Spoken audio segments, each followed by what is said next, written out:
The Syrian ambassador to the United Nations that you just saw, Bashar Jaafari, says the Western support for terrorism in Syria has backfired on France.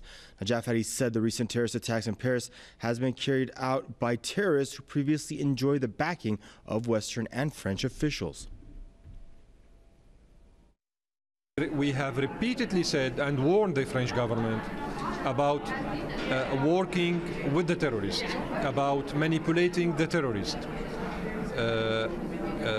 And we told them, one day it will return to you.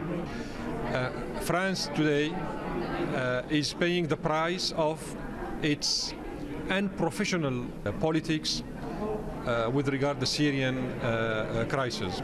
The current Prime Minister of France used to be Minister of Interior 2 years ago.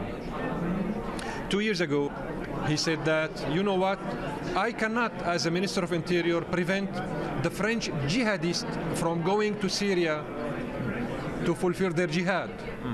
He didn't say terrorists, he said jihadist. Yeah. The French Minister of Foreign Affairs, Fabius, said something worse in 2012. He said that the Islamist jihadists are doing well in Syria. Today, the jihadists, what Fabius used to call them, Fabius and the Prime Minister of France used to call them 2 years ago, jihadists, now they call them terrorists. Because today they are killing French people. But when they used to kill Syrian people, they were considered jihadists. So it's time maybe for France to make its own mea culpa and shift from its wrong policies towards Syria. Hagop Venesian has been a photographer for over 10 years. Most of his artwork is focused on documenting everyday life in his hometown of Aleppo, the second largest city in Syria. His recent exhibition focused on how his hometown has been destroyed by terrorism. The photographs highlighted how war and destruction has become part of everyday life in the Syrian city of Aleppo. There's a time even in Aleppo was under siege. We didn't find food to eat. There's nothing even, you can't find even a piece of chocolate in the shops. The babies haven't milk for 1 month.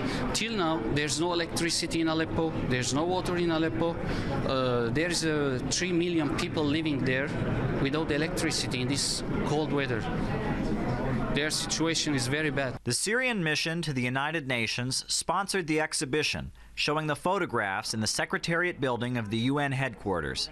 The exhibition went forward despite efforts by US-backed Syrian opposition groups to have the display canceled. Venesian says his photographs are about humanity, not politics. I'm an artist. Sure. I'm a photographer. Right. And I want to stay like this because I don't understand in politics. What I wanted to bring voice of these people to whole the world with my exhibition. That's it. Syrian Ambassador Bashar Jaafari says the exhibition was an important breakthrough at the United Nations. It's important because it shows to the public opinion, to the diplomats, to the journalists, to the academics,